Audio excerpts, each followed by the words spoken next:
up and sit down. Welcome to the Health and Wealth Podcast with your hosts, Tim and Carter. What's trending, Enrichers? Carter Wilcoxon, founder of CSI Financial Group here, with my co-host and former wealth advisor, Tim James, founder of ChemicalFreeBody.com and your new health advisor. This is the show where we reveal the connection between physical and financial abundance. Hey, welcome back, Enrichers. Carter Wilcoxon coming to you live / recorded. Warm, sunny, 100 and almost 10 degree Phoenix, Arizona today. It is our summertime here in Phoenix, which I'm so thankful that it does get that hot, because otherwise, if everybody found out how nice it actually gets here in the wintertime, we might be even bigger than the 4 million population that we have here in Phoenix, Arizona. But as always, I am joined by my fantastic chemical-free body himself, co-host, Mr. Tim James. Tim, how are you, my man? Dude, I'm doing really good, buddy. Doing really good. I don't want to scare everybody off, but I've been working on my health for a long time. I just I did a 5-day water fast, and it was the coolest part was I was up in Portland. I left, came home, and then a couple of days later started the fast, came back, and it was actually my guitar instructor, Jeremiah, and the first words out of his mouth were like, "Dude, you look younger. What'd you do?" And I was like, "Water fasting, baby." Powerful stuff, guys. 3-day water fast is a complete immune system reset. So just put that in back in your file that away, because someday you can work your way towards that. It's pretty powerful medicine. Yeah, that's pretty awesome. Well, I'm super excited about our guest today, Christian Mills, who is coming to us from the Denver area. And Christian is with a company called RMF, Reverse Mortgage Funding. Funding, yes. There you go. I couldn't remember if it was financial funding. Okay. And it's a very unique industry that you're in, and we're very interested. I know that our enrichers are definitely going to be interested in hearing what it is that you do, because you also head up the financial advisor division for RMF. Is that correct? That is correct, sir. Yeah. Yes. Yeah, fantastic. Well, we'll get into that in the second segment and everything, but as is pretty traditional around here on the and again, enrichers, thank you for joining us for another episode of the Health and Wealth Podcast. But as is traditional, what we like to do is we want to find out, and our enrichers want to hear a little bit about how you got to where you're at today, right? So let's go back and, in your early career, or maybe it was college, whatever it might have been, the exposure, the influencers that you had that got you into where you're at today in the reverse mortgage business. I'm fascinated by behavioral finance, Carter and Tim. This is something that doesn't matter how, if you measure you're measuring wealth by money or by your health standards or whatever, but how we interact with the things around us. And money is one of those things, at least in Western society, that we have to have. We trade money for things, and we trade our time to get money, right? So it's an interesting concept to me, and I've always kind of been fascinated by it. I certainly grew up in the Beaver Cleaver household. Mom and dad worked, mom stayed home. I got an older brother. But my parents both were raised on farms that they didn't own, right? So kind of it'd be called sharecropping or something in some circles. And we were raised to be, to pay our debts, but to also save money and not to spend more than we made. And it just, that didn't seem like a hard thing for me to do. But when I got into, later stages in life, early adulthood, I saw people with credit card debt and things of that nature. I had my first, W-2 job at 14, back when you had to go get your social security number. Carter, you might remember that. Tim, you might not. But, yeah, you had to go get a social security number when you got a paycheck job, and that started early. And it was just reinforced at an early age, to save money. Even did a paper route for a little bit, but mowed lawns, shoveled snow, did all those kind of things, and saved money. And it was one of those things I was interested in. Kind of took a winger after college and was in the ski industry for a number of years, the better part of a decade. And then when I got into going back to school, I went back and got a master's degree, and I started working for a trust company. Got into the 401k space, and the 401k, without going too much into it, there was we left the pension system in America in the 60s and 70s and 80s because they became very expensive, right? Because people live longer and healthcare becomes more and more expensive. And then we started with the ERISA, the Employee Retirement Income Security Act of 1974, and that's what brought rise to the 401k field. And we just said, you need to start saving for yourself. And we didn't really give people, and this is the collective we. I'm not pointing a finger at any one person or entity, so to speak. But my first 401k had 93 choices in it, and I was 29 years old, 30 years old, and didn't know what to do with that. Consequently, I spun my wheels for a number of years, but I worked in the 401k industry for a long time, for over a decade, telling people how to maximize their plan, and talking to plan participants, talking to financial advisors that specialize in that field. And it just kind of, now we've added some automatic features. At this last congressional act, the Secure 2.0, we've added things like automatic enrollment, automatic escalation, auto investing, to help people because most of us don't know how to invest. I personally outsource all that to a financial advisor because I don't want to pay attention to what I have invested in, and I sleep great at night because I don't look at and see what happens to the market every day. That doesn't really interest me. So my interest is how people can prepare for retirement. At some point I decided I'm too old. I'm not going to make it. I'm not going to be an astronaut. I'm not going to be a firefighter. So how can I have a meaningful life that helps me sleep good at night and feel like I'm contributing to the greater good? And if I can help people in America have a better retirement and retire with dignity without being scared of running out of money, then I think I'm adding something to society. So yeah.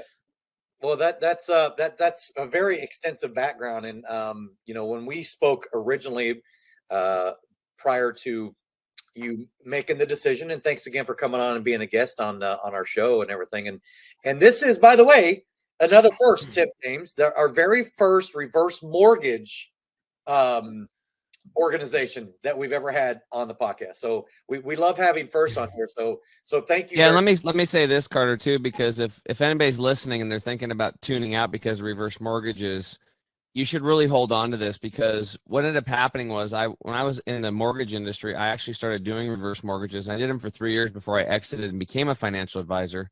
And what I found out is that most people are completely clueless to what they really are. I mean, completely clueless. They are a financial tool, and for the right situation, they can be game-changing, life-changing, like unbelievable stuff, like save people's homes, save their quality of life, just get stuff done, allow them to do what they need to do. So I hope just stick around to the end, because I'm sure Christian and I will get into it, and we'll kind of uncover what they really are. And how you could use them. Because what I used to do, Carter, is I used to have people, I was doing seminars, reverse mortgage seminars, and just educating people, because that's usually what people need. They need education, right? Sure. And then I was trying to explain it to financial advisors and CPAs and accountants and some other people that I thought might be able to send me referrals, like long-term care insurance agents. Their garbage is our gold, and then we can hand them back the clients, and then all of a sudden they get those policies written. So it can be a symbiotic relationship for those of you out there that are long-term care policy writers. You want to hook up with a really good reverse mortgage person. But we can get more into it. But the whole point is I had these people. I started just inviting these professionals to come hear me talk. And by the end of the talk, they were completely sold, and they're like, oh my God, I can't believe this. And they wanted to do business with me. So it's an easy way. If you're a reverse mortgage person and you're doing seminars, you should be inviting every financial planner and just educating professionals while you're doing your talks to your potential client base. Yeah, and we will get deeper into that in the second segment for sure. But I want to kind of go back to what you were talking about earlier and share a little bit more on how you were working with those RPAs, right? Those retirement plan advisors when you were doing something, because I know from your bio you're doing some some custodial work and working for a trust company, and IRA custody and all that. It's a very unique arena in and of itself. So talk a little bit more about how you work with those retirement plan advisors. So I worked for a trust company, and we had a division that just worked with retirement plans, mostly 401ks and then 403bs, and I won't get into all the minutia of that. But people that are institutional advisors they advise on a plan, and sometimes they will advise on the plan based on the industry. If you have different groups of people where you have highly compensated employees and then people that don't make as much, you need to make the plan more fair.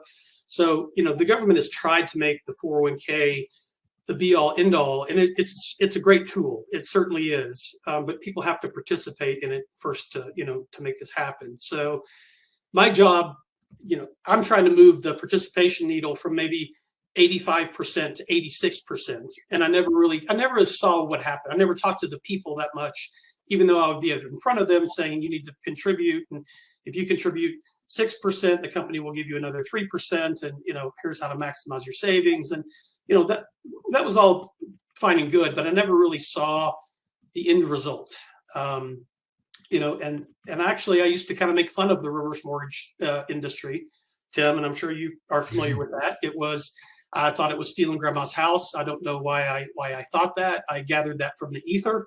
And then in 2012, I went to work for the Financial Planning Association. And that's the organization that kind of provides content and lobbies on behalf of certified financial planners. And that very year, they published 3 articles about reverse mortgages and how you could use it to fund long-term care, Tim. And also to have this standby line of credit. And these were people that I knew of in the industry, people like Dr. Wade Pfau, Harold Evensky, John Salter. These people are they're well known in the financial planning space. And I was like, and they published 3 articles about that year. And the Journal of Financial Planning is an academic peer-reviewed journal. They don't take advertorials. It is held to a high, it's held to a high bar. Let's put it that way. And I started to get interested in it. And there was, I worked with several companies, and I started to learn more and more about it. And for most of America, the home is our largest asset. I mean, there's no denying that. And if you look at it from a static standpoint, until we get to the wealthiest 5% of Americans, the home makes up at least half, if not 2/3 of their net worth. And the other thing that people would kind of look down their nose at is you need to make sure that you choose correctly with Social Security. I'm not a financial planner myself, but I've been in this business for a quarter century now. So I look at it and I say, these are some kind of blocking and tackling when it comes to financial planning. But if the home is worth that much, and it's even if you pay it off, the American dream, right? You pay off your home. It still has a line item in retirement. You still have to pay your property taxes. You still have to pay your insurance. You have to do upkeep. If a hailstorm happens in Colorado, you have to replace the roof and that sort of thing. So how do we utilize the home? How do we add a liquidity component to that? And come to find out, the much maligned and misunderstood reverse mortgage is a great way to do that. So I came 180 degrees. I'm a convert. Don't get me going to cocktail parties, because I will bore everybody there talking to them about it. But I had a change of heart, and I actually left the Financial Planning Association to go work for RMF. I had to get a mortgage license. I didn't have any background in it. I knew a lot about it, and I see it as an underutilized tool. And down the road here now, I joined in 2017. Here all of a sudden now we've got a market that's in flux, homes that are the highest value that they've ever been. And, consequently, we also have the highest home ownership rates for Americans 65 and above, because this is an age-based, you have to be a certain age, right, to do a reverse mortgage, whether it's a government-backed or a proprietary. You have to reach a couple birthday milestones to make that happen. And it's, people are starting to pay attention to this now, because honestly, some of it is because they have to. They can't look aside at a home that's worth $500,000 or $600,000. If you're a financial advisor, at least you shouldn't be doing that. So, yeah. Well, so speaking of home values, right? It's interesting. I was just on a vetting call with another advisor from Bozeman, Montana, and he shared with me that the median home value of a 3-bedroom, 2-bath house in Bozeman, Montana is $865,000. I believe that. Yeah. And I was like, that's crazy. So as you were talking earlier, about, the home is half to 2/3, your biggest asset that you've got. Well, that's exponentially true over the last, 8 to 18 months on Sure. home values across the board, right? I mean, it's nuts what's going on around here in Phoenix. And, Tim, he's in the middle of his parents' house and doing a rebuild or adding on to his parents' home. So I'm sure he can speak to that a little bit. Yeah, it's not cheap. Things are completely out of control. And, from on a deeper level, I just see this as the end of a long process that that working class people are up against. Our wages have been since the 70s, they've been getting crushed and decimated. And, somebody making $50,000 today based on GDP growth from 1970 till today should be making about 120,000. So where'd that 70,000 go? Well, it went upriver to elites. During the COVID shutdown, the 600 billionaires doubled their net worth. And, 74% of Americans have $400 in savings. So now costs are going up, building material costs, supply chain delays. I think I know it's all a coordinated effort. So working class people got to get at, but there's going to be lots of opportunities opening up too. Like if widgets aren't being made in China, then somebody could open up a machine shop here in La Grande, Oregon, and start banging out widgets and start shipping them. You know what I mean? And there's opportunity all over the place right now. So I think it's a really good time for working class people and entrepreneurs to step up and start taking back the reins of everything. That's Tim, I'm glad you brought that up, because also what draws me to this is we have a lot of, financial advisors and people that want to work with high net worth clients. I know you were an advisor in the past, and ultra high net worth. And I'm sure you had peers that said, I only work with people with $1 million or above or whatever. Right. The reverse mortgage really is geared toward the mass affluent. And some of my colleagues would probably say, no, you can do a reverse, and you can do a reverse on a house that's worth $10 million. But the bulk of the heavy lifting where this is really intended is for the mass affluent, for people with $1 million or less in investable assets. And we're converting a formerly illiquid asset, giving it some form of liquidity. And, we'll get into it later, but you don't lose the house. You're not, signing anything over. The kids can still get the home if they want it, all those sort of things. So this is what draws me to it is lots of people want to work with the very wealthy. And we have programs for people that can't or won't or do whatever that are below the poverty level. What about nurses and teachers and construction managers and policemen and people like that? So working class men and women. Yeah. And if they followed the American dream and they, and they bought a home and they have the picket fence, or they don't have a picket fence, they have a barbed wire fence or whatever, they can utilize their home to have a secure retirement. Yeah, it's awesome. It's a really good tool. So let's do this, guys. We'll take a quick break. When we get back, let's just dive into it, and we'll kind of cut through reverse mortgages, what they are, what they're not, and we'll be right back. Estate planning. What does that even mean? When the inevitable happens for everyone on this planet, your estate plan kicks into action. But first, let's start with what an estate is. An estate is simply everything you own. Now, here's the issue and what needs to be understood when this event occurs. You only have two choices on this plan. Number one, either you plan how your estate gets handed out and distributed to those you leave behind. Or number two, your state decides who gets everything you own. For the first time ever, you can now take complete and total control of this plan that you've been deprived of for most of your life and generations before you. You can get personalized assistance along the way with a team of specialists whose job it is to make sure you have true peace of mind. It's important to understand that estate planning is a journey, and rest assured that our team will be available to you all along the way and at every step. Welcome to eState Plan, home of the last estate plan you'll ever need. To learn more, make sure to reach out to your local advisor licensed with us, or go to our website for more information.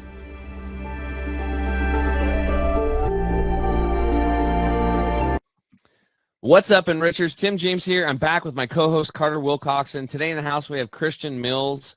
And Christian, we were just starting to already get into like what reverse mortgages are and what they aren't. So that's what this segment will be, and anything else you want to chat about. So again, I did reverse mortgage seminars myself for a few years prior to getting into the financial services industry. I educated a lot of other business professionals on it. And it was like, dude, one after another. It was the same thing. As soon as the seminar was, excuse me, what's going on there? As soon as the seminar was over, they would walk up to me like, and I'd get done talking to all the clients, like, dude or sir, wow, these reverse mortgages, I had no idea. All of them were just blown away because they'd finally gotten the education on what it really was, and they never really understood it. So let's just get into it. Like, what do you think is I'll just tell you, the first thing is people think that they're going to take your home. Yes. The bank's going to steal your home. So why don't you explain to them how they're protected with mortgage insurance? Number one myth is that you're signing your home over to the bank, and you're not any more than you do with a forward mortgage, which you don't. A mortgage, whether it's reverse or a traditional forward mortgage, is a lien against the property. The property's there to make sure that you pay the debt against it. So when you buy a house, most people don't. Let's say it's a $500,000 house, and you're able to put $100,000 down. You have $400,000. I'll keep the math very simple. The house is there to secure. If you stop making those payments, they'll come back and take it. The reverse is kind of the same way. You still have a lien against the property, and it is to say, okay, if when you leave the home, right, and a reverse mortgage comes due when there's a maturity event. So when you sell the house, when you pass away, when you have to leave and go to assisted living or something like that. Then the house is sold and the debt is paid, and then any remaining funds would go to heirs or to that owner of the house, et cetera. But by far the number one thing that people still think, Tim, is that the bank somehow owns your home, and they don't. It's a lien against the property, and in the first position. So right. That's it. And it might be like where they take out a loan and maybe they take an income stream. So like a reverse mortgage is kind of like what it says. So instead of the balance slowly going down, the balance will slowly accrue. And if that person dies and they take a look at it and the house is now worth, $300,000 and they owe $500, well, they did really good financially. Okay, number one, right? Because they were able to get $500,000 basically out of a $300 value at that point in time. But the mortgage insurance premium that they pay in the loan fee, which typically when I was doing it was 2% to HUD. Is it still the same? Yep. The same. Yeah, it's a 2% loan fee. So if they did a $500,000 loan, it's a $10,000 fee. But what that is that then that goes into a pool, and then the HUD gets paid, or HUD then pays the bank the difference for whatever the loss is when they actually do sell the home. So it protects the bank, it protects the people. It's a non-recourse loan, which means that children are not going to be hurt if there is more owing on it than what the value is. But in a lot of cases, there's still equity in there, and maybe one of the kids wants to buy the house or refinance it and live in it, or they all sell it and then they split the difference. I mean, it just kind of depends. So again, it's not like nobody's going to steal the home. That's not going to happen. I guess other thing too now is like, what are some of the benefits of reverse mortgages? So maybe I'll just go through what I remember, and then maybe you can see if there's anything new. So one way was that people could just take out a loan and pay off all their debt, and they have no payments, no nothing. That's one option. Another one is there's enough equity in there. They'll take a monthly payment. Mm-hmm. They could take an income. So now they have the house they're living in, and now they're making $200, $800 a month, whatever it worked out to be based on their age and the value of the home. Some people might do like a mixture where they'll take a small payment or amount of a payment, and then they might leave $50,000 or $100,000 in the line of credit. And that line of credit actually grows. If you don't use it, it gets bigger and bigger, which is pretty cool. I actually saw a guy, Christian, a husband and wife. They were very astute, very wise financial people. They had a $600,000 home they owed nothing on it. And they did a reverse mortgage. And I asked him, I was like, why the hell are you doing this? So he goes, because if something happens to me, I want to have my wife this is just another asset. So they put this huge line of credit, and they never touched it. So this line of credit was getting massive every year, just growing and growing and growing. So literally down the road, if there was a housing crash and this $600,000 or $500,000 property is worth $300,000, they literally could have a line of credit out there, $600,000 that she could pull on. Like insane. So a financial tool. I also used it one time for some people just do all cash out too. Some people just take out the cash in a lump sum. That's another option. And I think the rates on that are probably the best. But and then one thing that I used, I was always trying to be creative. So there was this lady, her husband died, 4,000 square foot home, 3 acres. She couldn't take care of it all. Now that he's gone, he was mowing the lawn and stuff and keeping himself busy. And she's like, I don't know what to do. I can't afford this. You know, the taxes alone are like $6,000 a year. So I said, okay, here's what you're going to do. Sell the house, take the cash, and let's go buy a fourplex. So she did a reverse mortgage purchase loan. So you can actually buy a home with a reverse mortgage too. This isn't just your existing home. She purchased a fourplex, and then she just dialed in the kitchen that her husband never let her have. I mean, we made this house like dialed. And then she had the rents coming in off the other three that actually paid the mortgage and actually gave her an income. So she moved into this quaint little part of a duplex. We set it up with a property management company, so she didn't have to talk to anybody. They collected all the money, dealt with the tenants, and she had a really nice place. Plus, she had some cash left over in the bank. Huge for her because she'd lost her husband's part of the Social Security, so that replaced that. It was just, there's just so many different ways you can use a reverse mortgage. Maybe you can allude on a couple stories that are unique like that. Yeah, we can, and they're all stories, and you're absolutely right, Tim. And that's the thing about this. The home it's not an asset like a sleeve of mutual funds or, a stock portfolio or a bond ladder or something out there that might be, a more complex tool. The home is also where you lay your head at night. We all have to lay our head at night someplace, or, we sleep somewhere. It's where we raise our family. Life events happen in the home. It's more than black and white, so we need to treat it as such. It's not just an asset. It is much more than that. But you hit on this because for the HUD product, you have to be at least 62. One of the spouses has to be 62. So consequently, I think the average age is right now somewhere in the early 70s. The average length of reverse is about 8 years. But imagine a house back on the East Coast. We all live in the western half of the United States, but a $500,000 home, say in New Jersey, property taxes there are going to be about $15,000 a year. So traditionally, and this is, I'm not making a he, her statement or anything like that, but the male typically dies first, at least in the generation that we have right now, because statistically, first of all, actuarially speaking, that's a realism. That's actual math. Yeah. And I shouldn't caveat that, but it's 81 and 78, by the way, I think are the numbers. It is, and the husband passes away first because he's going to pass away, statistically first anyway, and he's probably older than his wife, at least in the generation that we have in there right now in retirement. You mentioned it earlier. When he passes away, she loses the lesser of the two Social Security amounts, right? Mm-hmm. So let's say that he was getting $1,500, she was getting $1,000, $2,500 a month. That's pretty thin. And now we lost $1,000 of that. She gets $1,500 a month, and she has to pay $15,000 in property taxes. You mentioned it at the beginning of the show. You can save someone's house with this. You can use the home to pay for itself, right? And the National Center on Aging actually publishes something that we send to everybody, which is using the home to pay for itself. So in that context, we take money out of the house to pay for property taxes, insurance, things that you just have to do, because if you don't pay those things, they don't care how old you are, they kick you out.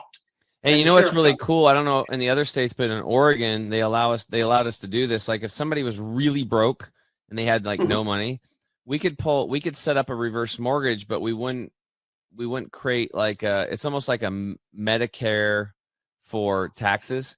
So we would close the reverse mortgage. They had to fill out this income statement. We would always structure the mortgage so they had less. Maybe they put up a line of credit so they could grab money when they needed it, right? Or convert it later into income, which is another thing. The line of credit can be converted later into an income stream later. Sure. So then what happens is we'd put the reverse mortgage into place. I'd hook them up with the state. And there was like a window. It was weird. You had to get in during a window of time. Mm-hmm. But then the property taxes would be deferred behind the reverse mortgage too, which is really good. So now they have the reverse mortgage and no property taxes. Are you able to do that in other states, or is that just Oregon? You can, and every state's different. But most in Colorado, it's called the Homestead Act. And if you've lived there a certain number of years, you get a break on property taxes. Most states have something like that for older Americans and for veterans and things of that nature.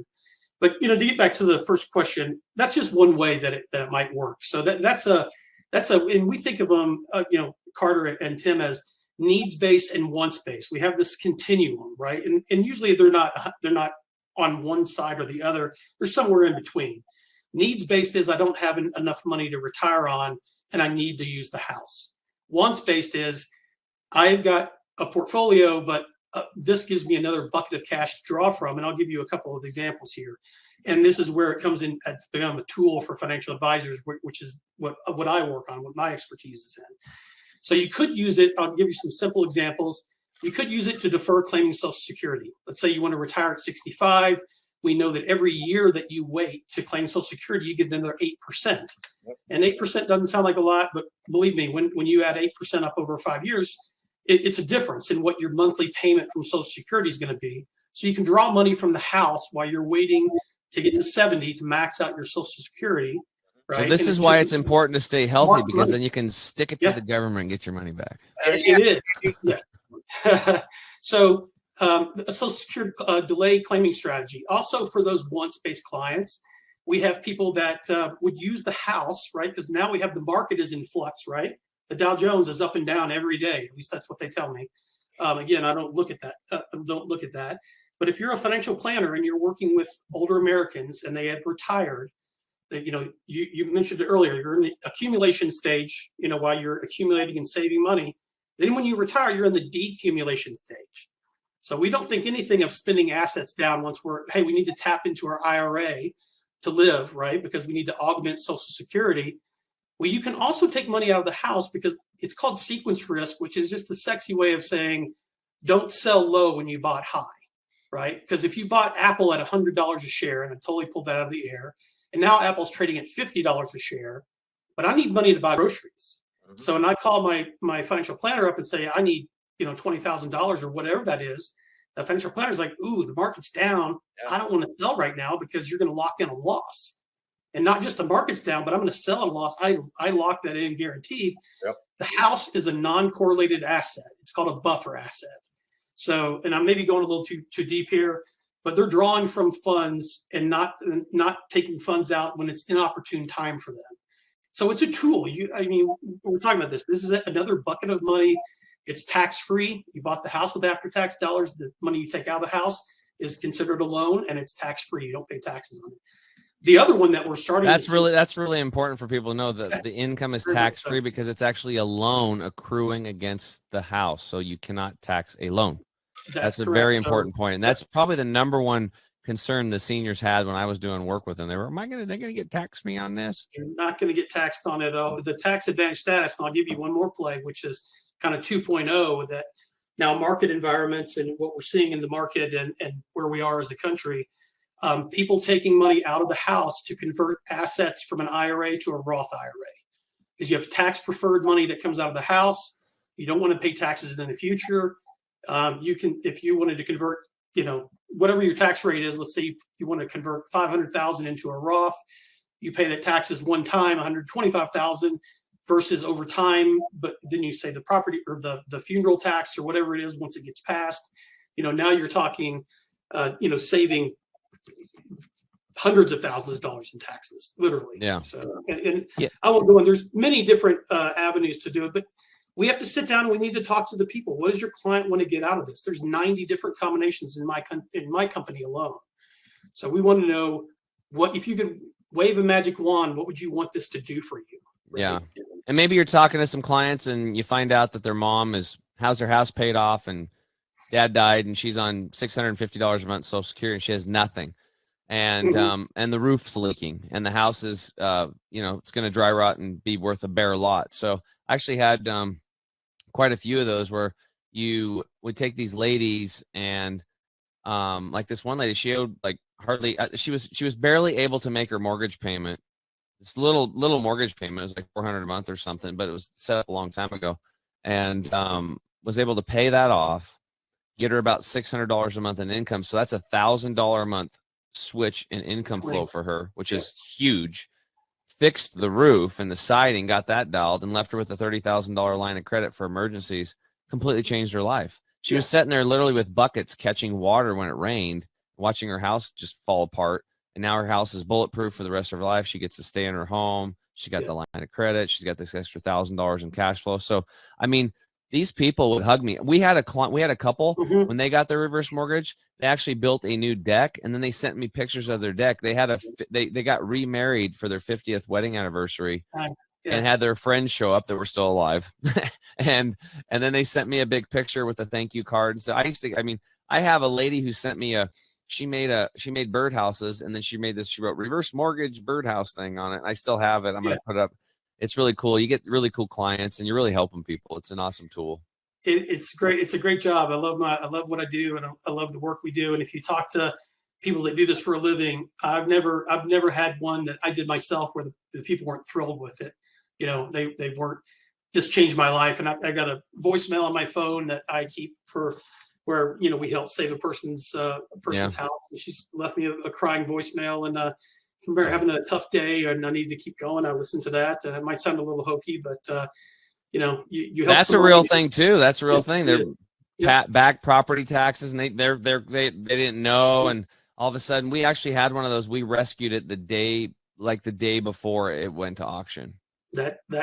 It was like by the hair of her chinny chin chin, we were able to get that house saved. And I was working feverishly on that to get that done.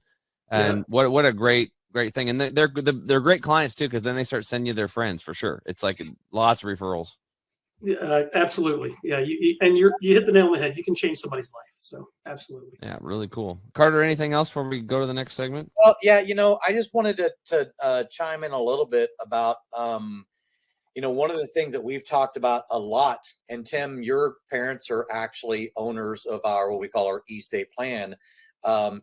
Estate planning is a key component that a lot of times, and maybe you can talk more specifically, Christian, on what you see, the statistics are staggering, and you're talking about 65 and plus, right?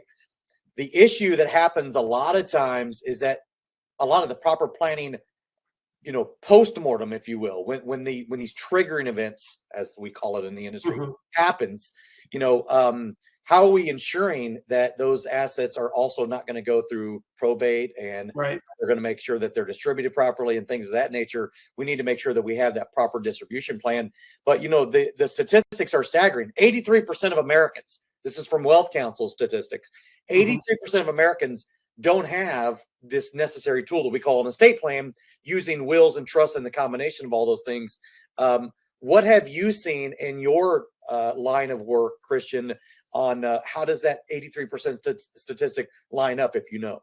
It's anecdotal, but I would say that that's very accurate. And it goes into why I'm in this business to begin with is, as a country, we spend more time planning our vacations than we do our retirement. I mean, you've seen and heard those kind of studies. So not giving thought, I'll do it.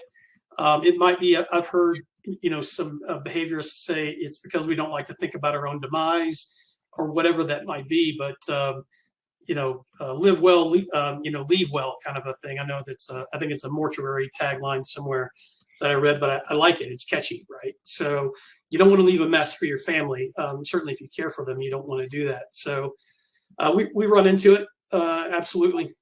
And when Tim, something you mentioned, a lot of times the kids, they're like, hey, my parents don't need a reverse mortgage. And I'm like, have you been to your parents' house lately? Have you seen how they're living? In some of those, and you run into it and you're like, you're not making a mortgage payment. You're not dropping by enough here. Dire circumstances, or maybe they're not dire, but things could be going better. So how do you prepare people for later stages in life, and ultimately when they leave the planet, whatever happens to them? It's like, mom's doing pretty good. She ain't eating the hard cat food. She's got, the frisky, she's got the good canned stuff, awesome. Yeah. It's got different flavors. It's got swordfish, for God's sakes. Well, and here's the thing. I mean, not to beat up on the public school system, but I will. Please do. It's a mess. Exactly. But the problem is, for decades, the benefit of your clients, right? Our clients, everybody on this call, really, in this podcast, all of our clients, 65 and up, they don't even have the education because it benefits the powers that be that you don't know about these things. And then when you tell them, they're like, well, that just sounds too good to be true. That can't be possible. There's got to be some catch or whatever. I believe that our public educators that are out there, and those who are, dangling the puppet strings, if you will, they benefit by your clients and our clients collectively not knowing that reverse mortgages are a financial tool, not understanding estate planning can be accessible to the mass affluent, right? Which is why I wake up every single day. Every single day, I wake up trying to help somebody's grandparents, right? As if they're my own, on making sure that they have the tools accessible to make sure all of your affairs in order.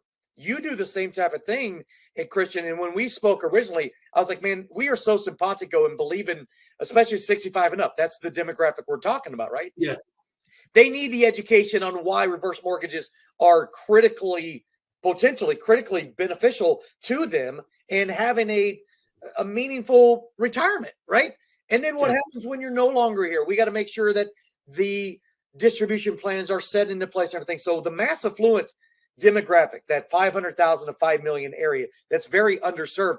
That's who I wake up every single day wanting to make an impact for the future, because I don't want things like I've seen have happened, the horror stories that happen when you don't do the proper planning, proactive planning that happens in families. Guess what happened?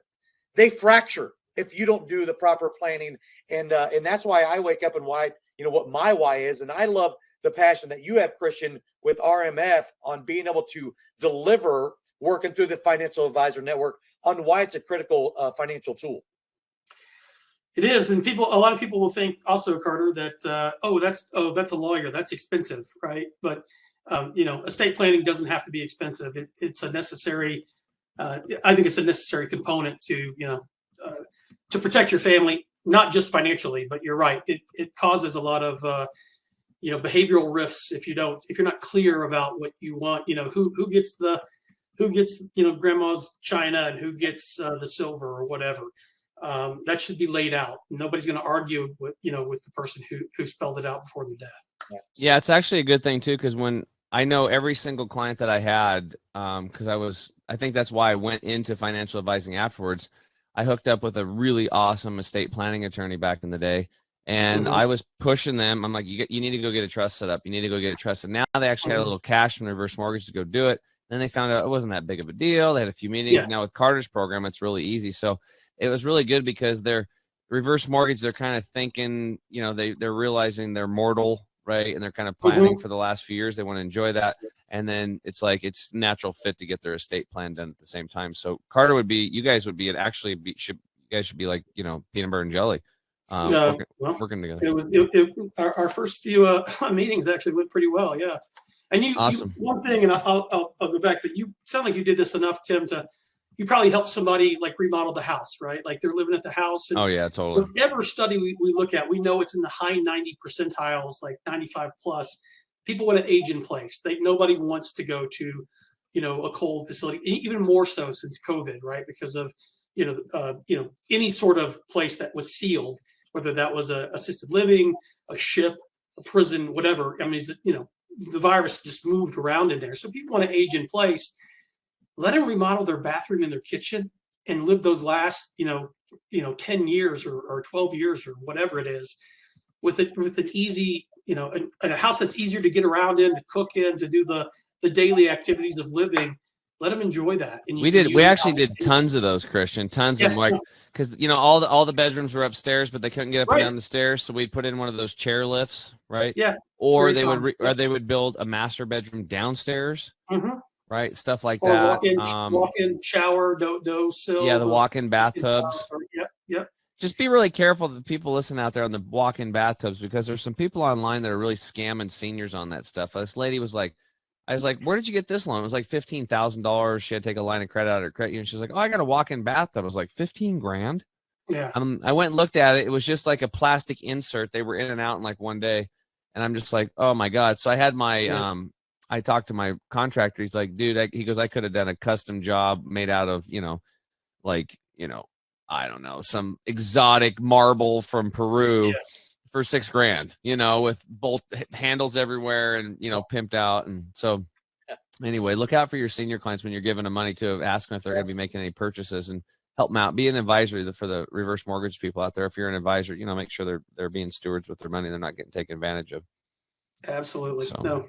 All right, guys. Well, I think that's it. We'll take a quick break. When we get back, we'll flip the script and let Christian ask me any question he wants on health. We'll be right back. Yeah. You want the absolute best for yourself, and you want it to be easy. That's why we created Green 85. It helps with detoxifying the body gently. We're proud it's chemical-free, unlike almost all other supplements you'll find. Bottom line, Green 85 will get you healthier. We look forward to hearing what Green 85 did for you.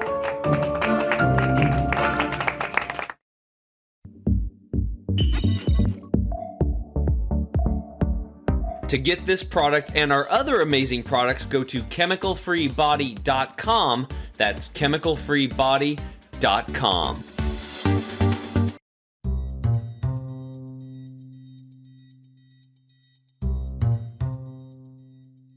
What's up, Enrichers? Tim James here. I am back with my co-host Carter Wilcoxon. Again, today in the house we have Christian Mills from RMF, Reverse Mortgage Funding.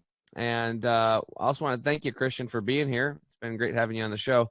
This is the section where we flip the script because this is the health and wealth podcast. We've talked a lot about the wealth stuff. And so this is the health segment. So you get to ask me any question on health for yourself personally, a friend, a family member, public health, whatever you want. I'll do my best to answer it. Great. Well, it's one of the things that drew me to this when Carter told me about it was the intersection of health and wealth is, it's being studied a lot these days. Food deserts, all these sorts of things. Dr. David Blanchett, I think he's with Prudential now. He does a lot about how we estimate how long people will live, and a lot of it has to do with your socioeconomic status, which unfortunately is not a level playing field. So I'm very interested in that. It goes hand in hand with behavioral finance. But I've got a question. So I ruptured my Achilles back in October of 2020. And was surgically repaired within a few days, and I did physical therapy and all that stuff. If you get a chance, don't rupture your Achilles tendon. I would recommend not doing that. Did you fall down when it happened? I collapsed more or less. Down you went. I had a buddy of mine I was playing basketball with one day. We just finished and we're like high-fiving and shaking hands, and then he took a step back and down he went, and he pulled his Achilles. That was it. Boom, snapped it. No, nothing like that. But so I'm 55 years old. I went through the first piece. Happened during COVID. I'm going back to see a new, like a kind of a sports thing. I'm an avid skier and mountain person. But for me, what would you recommend? I just met you, today. So I've got to, I'm going to see a whole new group, which of course my insurance won't cover or anything like that. But I'm invested in it because if I don't take care of myself, nobody else will. So. So do you have limited, you have it working, but is it limited mobility? Is it stiff? Is there pain down there? It is.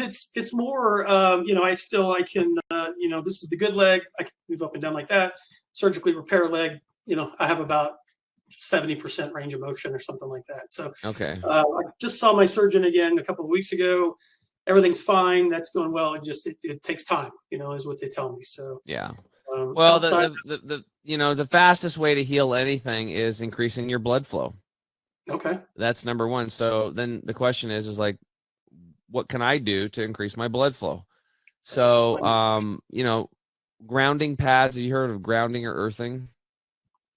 I've heard of it. I don't know what that is. And I've heard of cupping and stuff like that too, but a little bit different. So the earth puts off an energy. It's an energy source for us. It's like a battery pack. So just like plugging you got a battery charger in the side of the wall and you stick your batteries in there, it charges. Well, when we have our bare skin in touch with the earth, it's charging us. It's not woo-woo stuff at all. I can measure your blood, look at it under a microscope and see it moving around. Put your bare foot on the ground for 4 hours and then prick your finger and test again. You'll see the blood racing around in the microscope.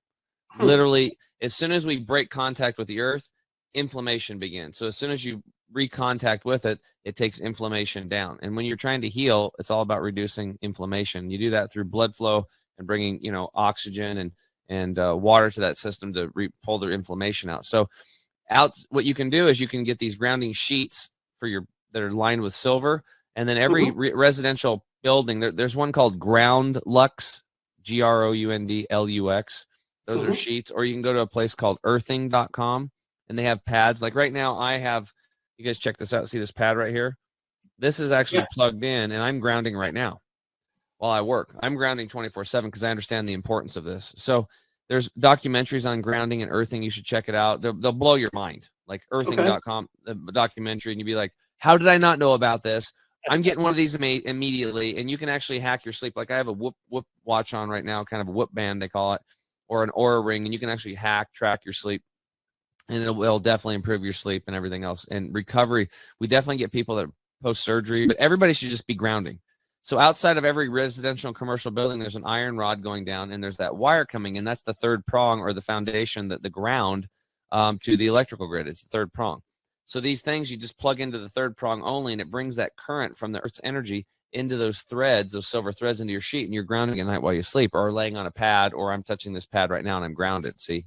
So that's a very passive way to start healing. Another thing you can do is CBDs. High quality CBD product is very good. I actually had a guy who was an ultra marathoner, David Clark. God rest his soul. He passed away because he died in just a routine back surgery. It was horrible. But as one of my buddies, and he ruptured his Achilles, and he was completely recovered in a third of the time the doctors thought. And what I'm sharing with you is the recipe that I gave him. So it was like the grounding sheet, and then we did the he was doing a high quality CBD product. They're hard to find, but there's one at True Balance. They have a really good one, TREW balance.com, and I think it was called 5 Golden Rings. FGR was what he was taking. And when you're fresh out of a hurt, you kind of double down on it, right, for a few months. So we did that. Also lots and lots of really high quality water, right? Okay. So lots and lots of water, because that's the lubricant of life. That's going to help. That's number 1 for inflammation. Number 4 would be infrared saunas. Infrared saunas, if you get the right ones, are really going to speed up blood flow, because they're going to actually shrink your blood molecules, and they're going to allow your blood to get into dormant capillaries. And it's just going to, once you get one of these saunas, you're going to be wondering again, why the hell I didn't have all this stuff. So I've been hacking, if you want to say that, or I've been, adding things to my life and trying them out for 11 years now. And I found certain things that have moved the needle tremendously for me. I've shared them with thousands of clients around the world now, and everybody loves them. So what I'm sharing with you is like things that you can stack together that will really totally move the needle in recovery and healing and stuff like that. Now, for something, obviously nutrition is huge as well. But, taking a really good quality, making sure you're getting your, greens in is very important. We actually have a product called Green 85 where you can scoop it twice a day and do it on the go and get, 5 pounds of vegetable matter in your body twice a day, nutrient wise, and very simple. And then the last thing I would say is for more of a targeted approach. Let's do 2 things. Let's do mechanically. You could get somebody to get down there and work on that thing. So look into somebody who's like they're a rolfer. So there's this, you familiar with that? Yes, a little bit. Yeah. Okay. So for those listening, if you're not, because it sounds weird. The first time I heard it, I couldn't even pronounce it. It was kind of like when my buddy got chronic lymphocytic leukemia. I couldn't even pronounce the darn word. But rolfing was developed by a woman named Ida Rolf. That's where the term came from. So rolfing is her technique that she developed to work on the body. So she gets deep into fascia and stuff like that. So getting somebody in there to really work around that area in your foot at a deep level, not just some surface level BS massage, very important mechanically. They can also, you can watch them and you can have them teach you how to work on your own foot, right? Because you can reach down there. The other thing mechanically is yoga, yoga and stretching postures. So yin yoga, I think, would be something that you should write down and look into. I think you'll really enjoy it. And as we age, this is basically, heading you back to becoming a baby and becoming flexible again. When kids come out, they're all flexible. And as we age, one of the signs of aging is we're getting stiff and we don't move as much. It's the reason why we get stiff and we don't move as much is because we don't move as much. That's it. So we're not stretching. We have to get in there and we have to work. And yin yoga is basically 3 to 10 minute stretching postures where you'll gently do a position and you're just on the edge of discomfort, but not too much. So these fascia and what you got going on in there are like taffy. So after about 90 seconds of a stretch, then they start to move. So the first 90 seconds is just kind of warming them up. And then the next 90 seconds plus is where the pay dirt is. And then you'll start feeling younger and stuff like that. You can do those kind of stretches, but be very careful because you've had that, you want to be very gentle with this. Do not push it. Just very gentle and really focus on your breath work. Now, the last thing I would say is something you could do now that I actually believe in. I mean, I know it works, but I was really worried about chemicals, is stem cell. And there's lots of different stem cell therapies out there, but I actually, I just had a stem cell expert on. Now there's nano stem cell. So they're actually taking the energy out of the stem cells from the placentas from newborns.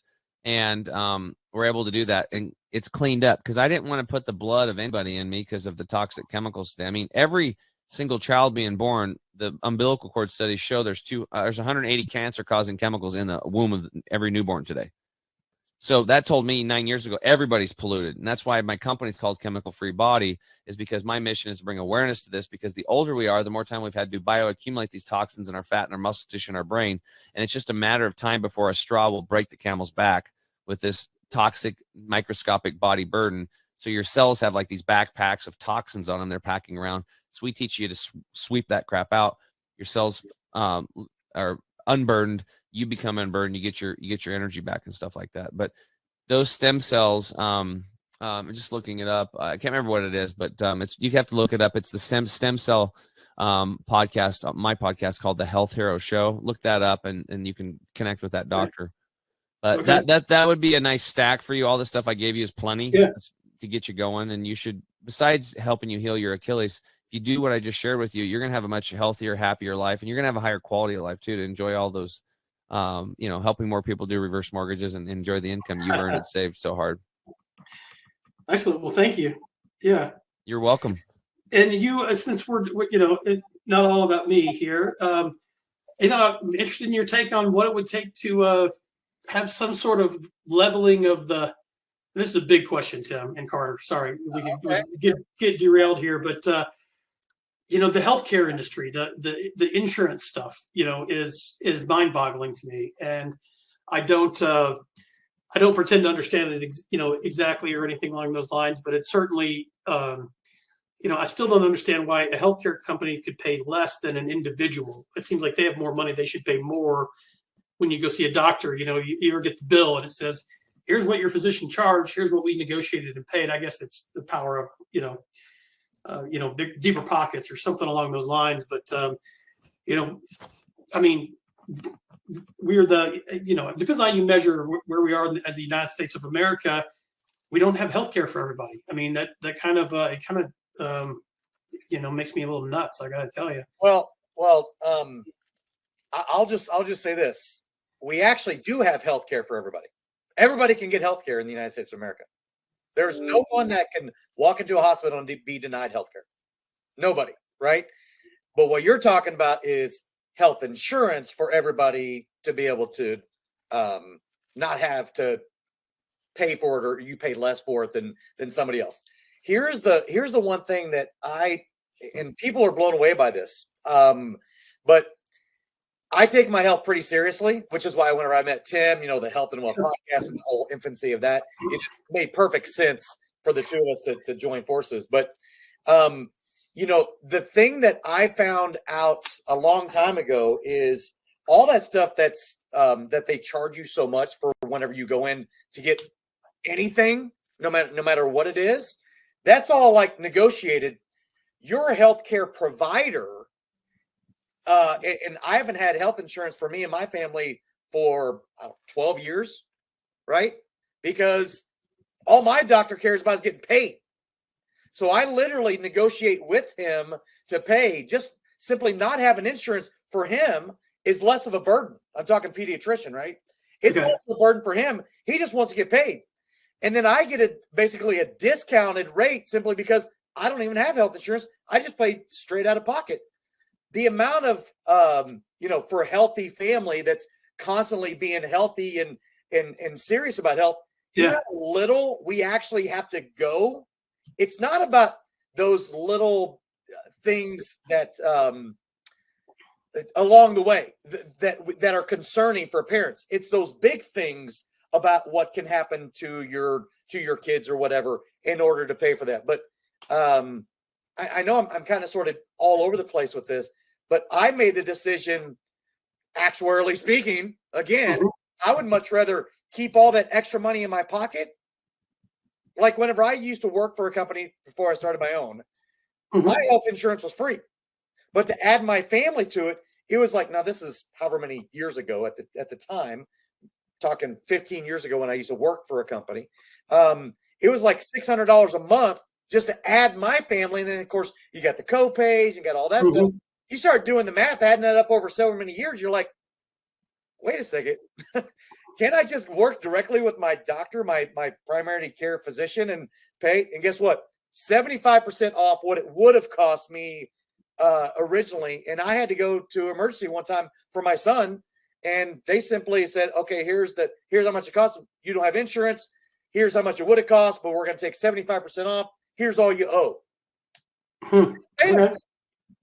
Now that's just me personally, right? But that's, I guess, risking but it's really some of those critical things that can happen along the way, right? And like accidents, surgeries, and things like that. That stuff's expensive, right? Exactly. So anyway, I'm not in the healthcare field at all, honestly. I'm in the retirement planning field, right? Yep. So I'm with you. We're big fans of long-term care for that reason. Long-term care insurance, life insurance, annuities, things of that nature, right? That deal with your retirement planning. So I'm just giving you my own take on the healthcare racket as far as I'm concerned. Is what it feels like to me. But for me and my family, I'm like, why do I want to keep paying all this? And then you got to pay your copay, and then you got to pay. It feels like it's constantly you're just constantly paying in. Feels a little bit like for your car insurance, right? Just in case you get an accident, but you get these discounts if being a good driver, and like after all these years you pay in, you're just like, it's an actuarial math. I mean, there's a reason why insurance companies, let's just be honest about it. There's a reason why insurance companies, I don't care which one it is, in the health field or in the life field, they have the biggest buildings out there. Now, why is that? Why do they have the biggest buildings with all the employees and they make all this money? It's because it's a numbers game and they know that they're winning it. It's much like Vegas. Yeah. Well, they don't make billions of dollars by paying claims. That's for sure. So, yeah. Well, in the bottom line is like, we just have to get back and like, why would we want health insurance? Why would we want to go into a broken system? I mean, we're the sickest people have ever been. And what you're going to walk out of there with is synthetics for your acid-based synthetics for your carbon-based body. There's actually where I was living down south of Portland, there's a little town called Canby. There's a clinic called the Canby Clinic. It's primary care naturopathic medicine. And their thing was like cutting edge medicine, old fashioned care. And because of the rising costs and gaps in benefits, chronic and even emergency health needs are going unmet. So people are treated with quick fix pharmaceuticals. And, the long-term relationship with the doctor that oversees your health for a long time is almost obsolete. So yes, in response to that, what's happening is they're looking for more patient-centered, affordable, cutting-edge healthcare. And so they do membership-based practice approach. So basically what it is, it's a non-insurance model, and more clinics are doing this now so people can look for these in their local area all around the United States. And actually Oregon, it was the first naturopathic clinic to offer this. So basically there's like a $75 enrollment fee. And then if you're 0 to 17 years old, it's $30 a month. If you're 18 to 30, it's $60 a month. If you're 31 to 44, it's $80 a month. If you're 45 and older, it's $105 a month. And you get unlimited visits, unlimited blood draws, blah, blah, blah, right? So you just pay a monthly membership fee and that's it. And it's way less than insurance. I mean, my God, it's like when a family of 4 is paying $1,500 a month for insurance that then goes into a broken system that doesn't work. That is complete madness to do this. And one of the reasons why these costs are so much is there's so many in-between people in the insurance industry. They're called GPOs and PBMs. We need to go direct, right? So if you look at a hospital as an example, this was like, I think it was around 2006, right, when I first actually started doing reverse mortgages. I was doing a loan for this guy who was a purchasing director for a hospital. And just for shits and giggles, I was like, hey, dude, how much does a Tylenol cost somebody in the hospital? And he's like, I don't know. Let me check. And he got back and he goes, one Tylenol to be given to somebody in the hospital, this is like 2006, was like $17.40 or something like that. Yeah. And I'm like, what? I'm like, that is crazy. It's like, it should be 2 cents. And then first off, you shouldn't put Tylenol on your body anyway, because that shit's terrible. But there's many other options. But anyway, there's The middleman, it's a racket. Anything that's big business, big politics, big media, all that stuff. If it's on TV, it's probably not good for you, unless it's unless it's a reverse mortgage ad. That's about it. I mean, but it's like, yeah, it's funny, but so the public system is screwed. And if you want to get out of it, the quickest way to get out of it is take care of your own health. Grab the reins of your health and figure this stuff out and learn. It's not really that hard to do. And then you don't get sick. Like, I don't go to the doctor anymore. Why would I go? I'm healthy. Think about it. In nature, how many hospitals are in nature? There isn't any. Animals don't need them because they're plugged into their natural system. They're getting their natural food, their natural movement, the natural sunshine, the natural connection with Mother Earth. They don't need that stuff. Yeah, every once in a while. I bet right now if we took the entire medical system and shit-canned all of it, overall our health would improve tremendously. Tremendously if we just got rid of the whole thing. Like, literally, it's really embarrassing how bad it is. It's kind of like our politics and, past probably half a dozen presidents we've had. It's embarrassing, right? It's an embarrassing thing. Now for critical care, somebody gets in an accident, it's amazing. But for the rest of it, man, it's really, I'm really embarrassed to be even associated with it at all. I mean, I'm not, but the best way to stay away from it is just to take care of your health. Like Benjamin Franklin said, an ounce of prevention is worth a pound of cure. Absolutely. Okay, Carter. Ta-da! I think we're done, dude. That's awesome. So, hey, Enrichers, thank you so much for joining us for another episode of the Health and Wealth Podcast. And I want to go ahead and thank you again, Christian. Thank you so much for coming on, sharing your backstory. I know we didn't get into SEC, baseball, football, or anything like that. I know you're a Kentucky guy. Oh man, you just reminded me. We did talk about golf for sports, and he's still ditching it in at the end. I can't believe it. This is monumental. It is monumental. We somehow get that in every single time. But hey, it was okay because I think it was awesome for our listenership, our enrichers, to be able to hear more. You got into the weeds with reverse mortgages, the benefits to it. Obviously, Tim, with his background and everything, he was able to, share some of his stories and everything as relevant now as it was back then, right? Oh, yeah. So, absolutely. So, Christian, seriously, thank you so much for coming on and educating our listenership on this critical piece and everything. So, Enrichers, thank you again for joining us for another episode. Make sure to like, share, and subscribe our podcast. And for all of our previous guests, go to our website at www.thehealthandwealthpodcastshow.com. And again, for my fantastic co-host, Mr. Chemical Free Body himself, Tim James, and our wonderful guest today, Christian Mills from Reverse Mortgage Funding. I'm Carter Wilcoxon, CEO and co-founder of Epic Services Company and CSI Financial Group, wishing you all a very wonderful day. And until next time, we will see you on the Health and Wealth Podcast. Thank you, everybody. Hey, Enrichers. Thanks for tuning in to another episode of the Health and Wealth Podcast. I'm your host, Carter Wilcoxon. And I'm your host, Tim James. And by God, we are committed to helping you guys have fat wallets, flat bellies. So tune in again for another episode and make sure to like, share, and drink a lot of water. Or beer. You have just listened to the Health and Wealth Podcast with Carter and Tim.